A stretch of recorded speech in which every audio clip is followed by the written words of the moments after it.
Olá, pessoal, tudo bem com vocês? Espero que sim. Estamos aqui hoje, mais uma vez, no Idiomas Online, para temas relacionados ao Brasil e à língua portuguesa. Olha só que coisa linda, né? Brasil é tudo de bom, viu, minha gente? Embora não pareça, mas é uma delícia. Enfim, bom, aqui nós estamos mais uma vez para trazer diversos temas aí, né? Relacionados ao Brasil, carnaval, língua portuguesa, o que significa, lá, lá, lá, lá, lá, lá, lá, lá, lá. Todas essas coisas que eu sempre falo para vocês. Gente, é aquela mesma coisa de sempre. Existe algum tema que você quer muito saber, mas você não sabe quem pode te explicar melhor? Olha aqui, eu sou a pessoa perfeita, eu. Então, mandem aí no direct. Olha, professora, explica sobre isso. Olha, professora, fala sobre aquilo. Professora, tenho curiosidade em tal coisa. Tenho curiosidade em outra tal coisa. Gente, eu estou aqui à inteira disposição apenas para ajudá-los. Ok? Outra coisa, não tem tempo de assistir as lives, porque de repente, sei lá, vem num horário que você não está disponível, não pode assistir, não tem disponibilidade nesse tempo. Não tem problema também, tá? Por quê? Porque as lives ficam todas salvas aqui no nosso Instagram do Idiomas Online e também no lá Aprenda Português com Paula. É aquela mesma história que eu sempre digo, volta e meia, tô aqui repetindo a mesma coisa. Aqui no Idiomas Online, o conteúdo é mais geral, então a gente tem conteúdo sobre português, espanhol, inglês, francês, italiano, alemão, né, vários idiomas. Lá no Aprenda Português com Paula, é direcionado somente para português e a língua portuguesa e Brasil, tá? Muitas vezes as pessoas me perguntam como, o português do Brasil é o mesmo de Portugal? Gente, mas o que é que acontece? Existem algumas regras gramaticais que a gente utiliza no Brasil, que nós utilizamos aqui no Brasil, mas eles não utilizam lá em Portugal. Existem algumas palavras também que são bem diferentes, tá? Tanto daqui do Brasil, como existem palavras aqui que para eles não existem. Por quê? Porque o Brasil, o português brasileiro, ele é uma mistura de português com tupi-guarani, com outros idiomas, francês, né? Tem muita influência de muitas outras línguas por aí. Então por isso que acaba sendo um pouquinho mais distinto, um pouquinho mais diferente. Mas é uma coisa gigantesca? Não, não é. Não é uma coisa tipo gigantesca. É uma coisa que eles podem entender você sim, você pode entendê-los também perfeitamente. Só que, claro, às vezes, se você não domina muito bem o idioma, talvez tenha um pouquinho de dificuldade aí para entender, tá bom? Então, ó, me sigam aí para mais dicas, tá? De português, tanto do português brasileiro como do português europeu. Para quem não sabe, eu sou professora mesmo, tá, gente? Sou professora de português, de língua portuguesa formada. Então, por favor, se vocês quiserem qualquer dúvida, estejam aí com qualquer questão, alguma coisa do tipo, gente, escrevam para mim, porque eu estarei à inteira disposição para ajudá-los, tá bom? Então vamos lá. Hoje eu separei um tema super legal que eu gosto muito, que é o Rei Momo. Então, quem é da Colômbia também conhece esse personagem do carnaval, que é o Rei Momo. Então, é um personagem da mitologia grega, na verdade, tá? Que se tornou um símbolo do carnaval em alguns países aqui da América Latina, como no Brasil e na Colômbia. Então, vamos lá. O significado do Rei Momo na mitologia grega, o que era? Na mitologia, Momo significava como reclamação. Era uma das filhas da deusa Nix, que era a personificação da noite, né? E ela teve esse filho sem um pai. Ela teve esse filho Momo sem um pai.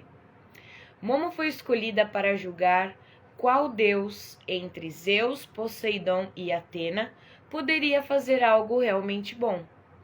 Zeus fez o melhor dos animais, o homem. Atena fez uma casa para as pessoas morarem e Poseidon fez o touro. Nossa, né? Um homem, uma casa e um touro.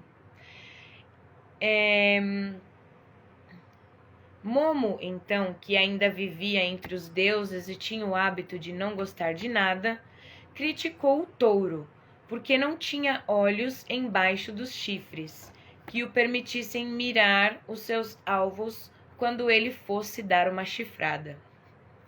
O homem, por não ter uma janela no seu coração, para que o seu semelhante pudesse ver o que estava planejando, e a casa porque ela não tinha rodas de ferro na sua base para que ela fosse movida.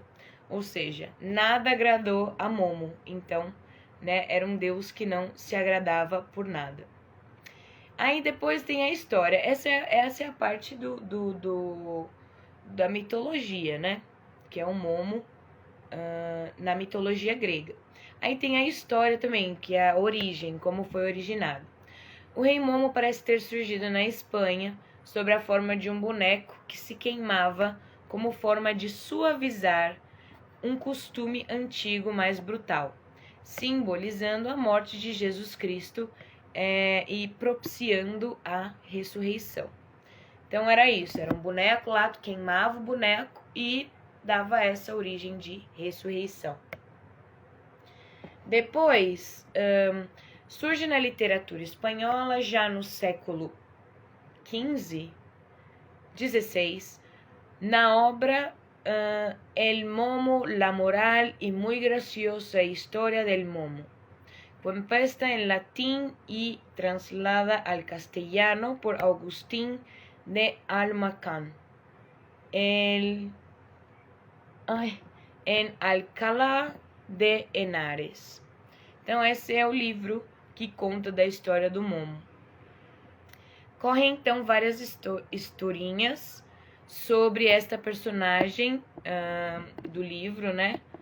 A novela espanhola La Pícara Justina, que foi publicada pela primeira vez em 1605, também conta do rei Momo, né? As histórias.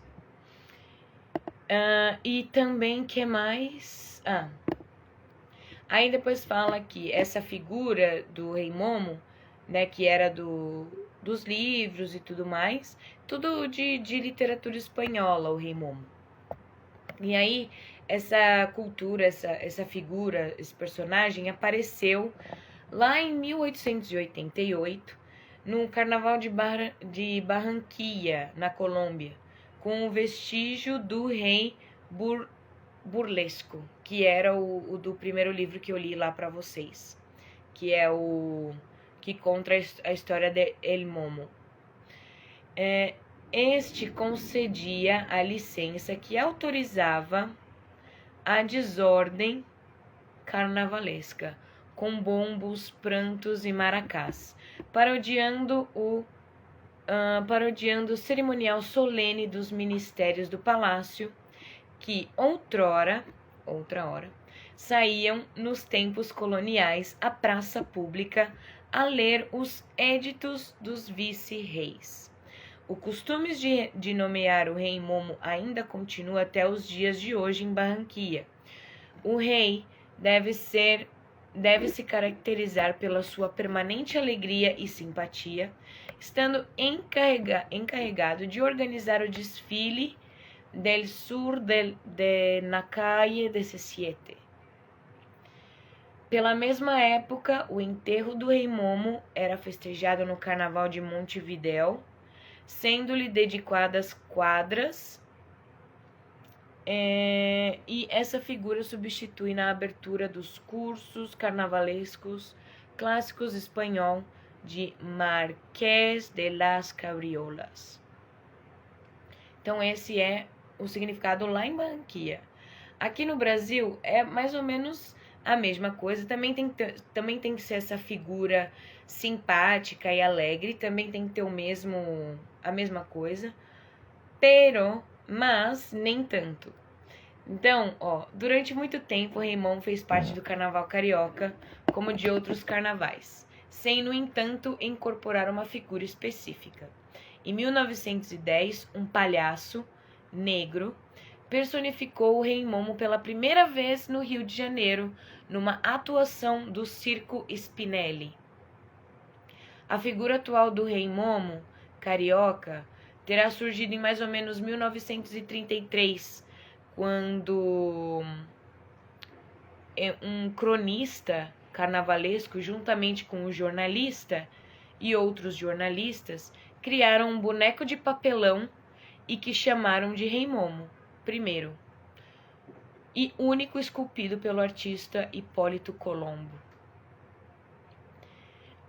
Em 1934, então, o jornal decidiu passar o rei para carne e osso, sendo consenso que devia ser alguém alegre, brincalhão, bem falante, com cara, né, de uma pessoa engraçada e uma visão um pouco peculiar.